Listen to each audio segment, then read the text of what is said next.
Hello दोस्तों, welcome back to Curious Sharif the daily dose of Indian football.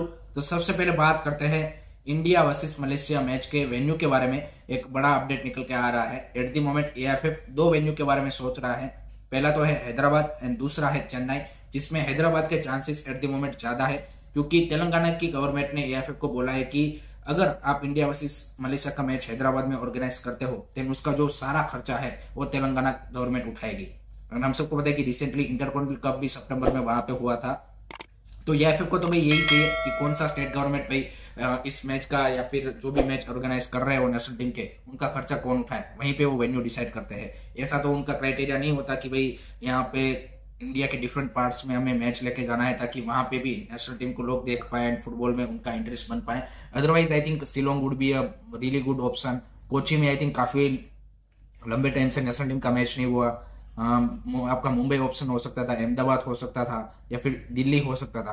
But at the moment Hyderabad government क्योंकि sponsor करने के लिए ready है, देन उनके चांसेस ज्यादा दिख रहे हैं। एंड चेन्नई भी अच्छा ऑप्शन है। आई थिंक अगर तमिलनाडु गवर्नमेंट स्पॉन्सर कर दे देन में भी चेन्नई भी ऑप्शन बन सकता है। And I think that's also very good thing. वहां पे भी अगर मैच मिल जाए तो बढ़िया चीज है। But at the moment Hyderabad is the favourite. Late me know guys, आपके क्या ओपिनियन है इसके बारे में, कॉमेंट सेक्शन में जरूर बताइए।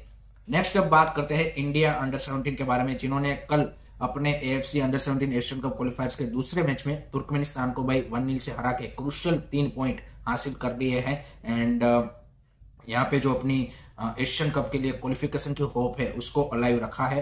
हार्ड फॉर्ट मैच था, लेकिन I think overall India put up a very good fight, अच्छा खेला।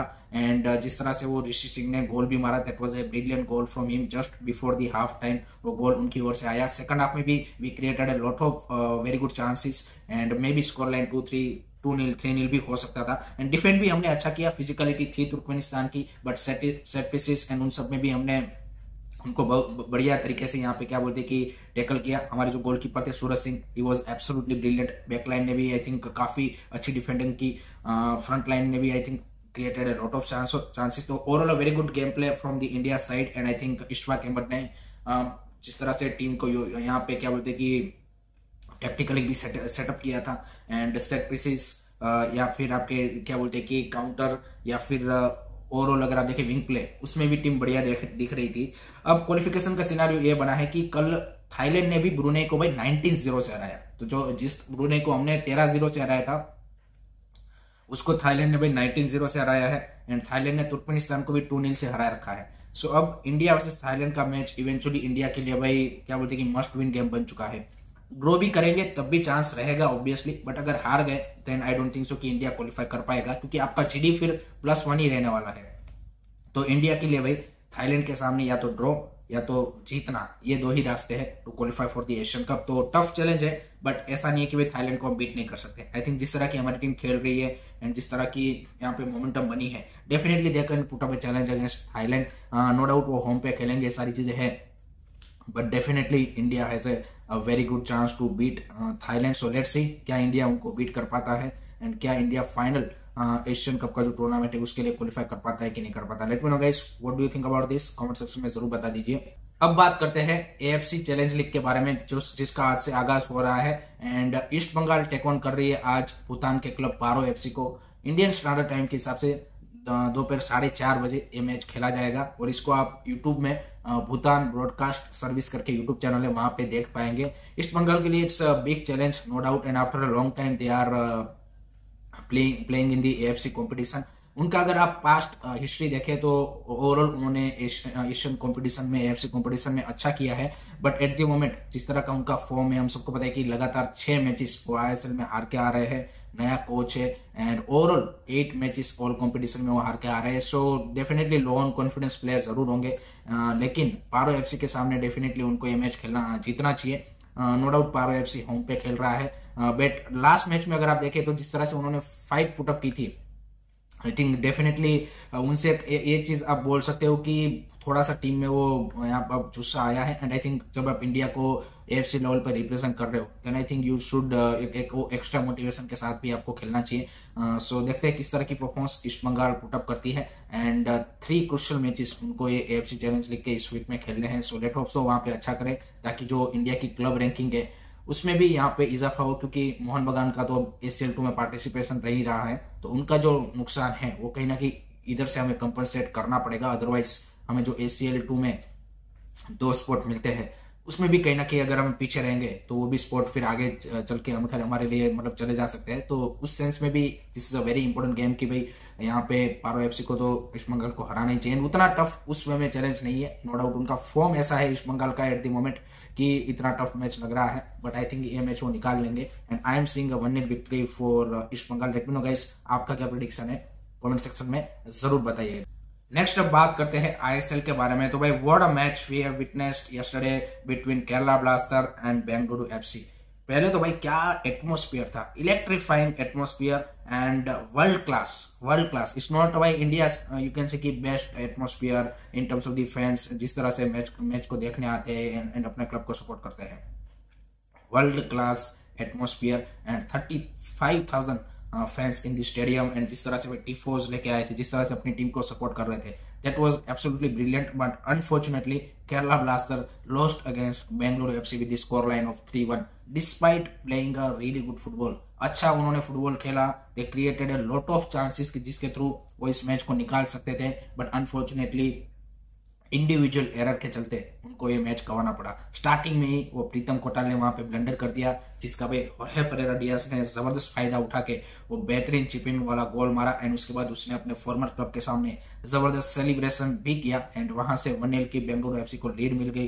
Then no doubt just before the half time वो यहाँ पे कंट्रोवर्शियल पेनल्टी कॉल आया जहां पे राहुल बेके ने पीछे से टैकल किया था, लेकिन he won the ball, but उसके बावजूद भी वहां पे पेनल्टी मिला एंड उसको भाई हेसुस हिमेनेस ने ब्रिलियंटली कन्वर्ट करके 1-1 का इक्वलाइजर दिला दिया था। तब लग रहा था कि भाई सेकंड हाफ में केरला ब्लास्टर के लिए भी बढ़िया मौका है इस मैच में यहाँ पे पॉइंट निकालने का एंड अच्छी शुरुआत भी की। सेकंड हाफ में उन्होंने ओवरऑल अच्छा खेला, बट अगेन सोम कुमार की वहां पे ब्लंडर एंड उसके चलते वहां पे 2-1 हो गया एंड उसके बाद तो डेफिनेटली टीम का जो कॉन्फिडेंस है वो डाउन हुआ। उसके बाद भी वो चांसेस बना रहे थे एंड लास्ट में जो एक तीसरा गोल आया एडगर मेंडेस का, उसने भाई आप बोल सकते कि सारा जो यहाँ पे होप है वो केरला ब्लास्टर के लिए समाप्त कर दिया। एंड BFC की जो मेरे को सबसे बढ़िया बात लगी कि इस मैच में उन्होंने कुछ भी यहाँ पे attacking wise as such threatening move नहीं बनाए थे, बट उन्होंने भाई पेशेंस वाला गेम खेला। उनको पता था कि भाई यहाँ पे इंडिविजुअल एरर्स या फिर जो केरला ब्लास्टर के प्लेयर है वो कहीं ना कहीं मिस्टेक करेंगे, उनका ही उन्होंने फायदा उठाया। 3 मिस्टेक की, तीनों को उन्होंने गोल में कन्वर्ट कर दिया, that's it. So I think that's the brilliant performance from the BFC side. Edgar Mendes was brilliant, press मारा, परेरा डियाज ने गोल मारा, Gurpreet Singh Sandhu was absolutely brilliant. I think जिस तरह से उन्होंने कुछ यहाँ पे क्वे में पेपरे के जो शॉट्स थे उसको रोका, I think that was a brilliant and Edgar Mendes को भी 2-3 बढ़िया चांसेस मिले थे। तो Mikael Stahre obviously would be यहाँ पे डिसअपॉइंटेड, बट उन्होंने पोस्ट मैच प्रेस कॉन्फ्रेंस में किसी प्लेयर को मतलब इंडिविजुअली उस तरह से अंडर दी बस नहीं डाला कि भी उसकी वजह से हारा है। उन्होंने बोला कि एज अ टीम हमें सारी रिस्पॉन्सिबिलिटी लेनी पड़ेगी एंड आई थिंक इस सीजन अगर आप देखें 6 मैचेस में से 3 मैचेस तो मेरे को याद है कि जिसके चलते यहाँ पे केरला ब्लास्टर ने पॉइंट लूज किए हैं थ्रू इंडिविजुअल एरर्स। यहाँ पे सचिन सुरेश ने 2 मैच में ब्लंडर किए थे एंड उसके चलते उन्होंने वहां पे पॉइंट लूज किए थे। इस मैच में आप देखिए प्रीतम कोटाल, सोम कुमार ने गलतियां की, तो 6 में से 3 मैच में भाई आप 4-5 पॉइंट तो ऐसे ही इंडिविजुअल एरर के चलते लूज कर चुके हो। So I think that's the area where Kerala blaster needs to improve and front line तो आई थिंक बढ़िया है, but back line and goalkeeper में वो अभी भी यहाँ पे उतने स्ट्रॉन्ग नहीं है। दूसरी side BFC is on a dream run, 5 win out of 6 match, so that's the great thing. No doubt पहला गोल उन्होंने अब कंसीड कर दिया है, बट आप देखिए कि BFC के लिए भी ये विक्ट्री काफी स्पेशल थी क्योंकि 12 मैचों के बाद वो पहला अवे विन यहाँ पे हासिल कर रहे हैं। सो उनके लिए भी ये स्पेशल विन था। So congratulation to BFC and hard luck to Kerala blaster, but it was a great match. Let me know guys आपका क्या एक्सपीरियंस रहा इस मैच का, कमेंट सेक्शन में जरूर बताइए। अब बात करते हैं आज के डबल हेडर मैचेस के बारे में ISL में जो होने वाले हैं। पहला मैच है north east united versus Jamshedpur FC। That would be interesting match because Pedro Benali versus Khalid Jamil and Khalid Jamil की टीम जिस तरह से अभी खेल रही है सेकंड पोजीशन पे है एंड डेफिनेटली वो चाहेंगे कि भाई उस पोजीशन को और ज्यादा वो स्ट्रॉन्ग करें एंड पीछे जो मोहन बगान है उसको कैचअप ना करने दे एंड जिस तरह से उनकी टीम फिजिकली खेलती है आई थिंक नॉर्थ ईस्ट को वो फिजिकलिटी वाइज काफी बढ़िया चैलेंज दे सकते हैं एंड आई थिंक हमने चेन्नई FC के सामने भी देखा था कि नॉर्थ ईस्ट जब फिजिकलिटी वाली टीम आती है तो कहीं ना कहीं वो स्ट्रगल करती है उनकी team. No doubt Chennai FC के सामने भी they played a good football, created a lot of chances, but set pieces और उसमें कहीं ना कहीं वो यहाँ पे स्ट्रगल कर रहे थे। सो अगेन खालिद जमील की भी वही स्टाइल है, long balls, second ball win करना, सेट पीसेस तो आई थिंक उसमें देखते हैं कि पेड्रो बेनाली एंड उनकी टीम किस तरह से डिफेंड करती है। बाकी उनके भी एलादीन एजारे एंड चितिन एमएस एंड वो सब अच्छे फॉर्म में है। सो एक कांटे की टक्कर मैं एक्सपेक्ट कर रहा हूँ। और my prediction for this match is I am going with the 2-1 victory for north east United FC. Late me know guys आपका क्या प्रेडिक्शन है, कमेंट सेक्शन में जरूर बताइए। दूसरा मैच है आपका Mohammedan SC versus Hyderabad FC. ये भी इंटरेस्टिंग मैच होगा एंड हैदराबाद एफसी भी यहाँ पे अब उनके मैच भी 5 फॉरेनर हो चुके हैं। सो थोंगमोई सिंह तो has a lot of option in that terms also. Mohammedan SC भी लास्ट मैच केरला ब्लास्टर के सामने डेफिनेटली डिसपॉइंट रहे होंगे। Despite playing a good counter पे उन्होंने बढ़िया खेला, लेकिन उसके बावजूद भी वो 2-1 से हार गए थे। सो इक्वली फाइट होगी Hyderabad versus Mohammedan and I am seeing a 1-1 draw in this match. Let me know guys आपका क्या प्रेडिक्शन है, कमेंट सेक्शन में जरूर बता दीजिए। लास्ट में अब बात करते हैं AFF secretary general Anil Prabhakaran and हमारे जो रेफरिंग के हेड है ट्रेवर केटल। उन्होंने रिसेंटली जो sport authority of India Thiruvananthapuram है वहां पे विजिट किया था टू यू कैन से कि बिल्ड कोर यानी कि आपका सेंटर ऑफ रेफरीज एक्सेलेंस, जो कि विजन 2047 में मेंशन है कि पूरे इंडिया में 5 ऐसे कोर को एस्टेब्लिश करना है। तो उसके चलते ये पहला जो कोर है वो तिरुवनंतपुरम के साई की जो फैसिलिटीज है वहां पे होगा सारी। एंड एनुअली यहाँ पे जो अंडर 23 के एज वाले जो भी प्रोफेशनल्स है जिनको यहाँ पे मैच ऑफिशियल्स या फिर रेफरी बनना है उनके लिए यहाँ पे कोर्सेज चलाए जाएंगे एंड उस हिसाब से उनका आगे का प्लान है। So that's a good thing. Let's see कब तक इसका एग्जीक्यूशन होता है एंड कब तक ये प्रोग्राम फुल्ली स्टार्ट होता है, वो देखना इंटरेस्टिंग होगा। So that's it from my side guys regarding today's Indian football news. I hope कि आपको वीडियो पसंद आया होगा। Keep supporting Indian football. Don't forget to like, share and subscribe to this series. Jai Hind, Jai Bharat.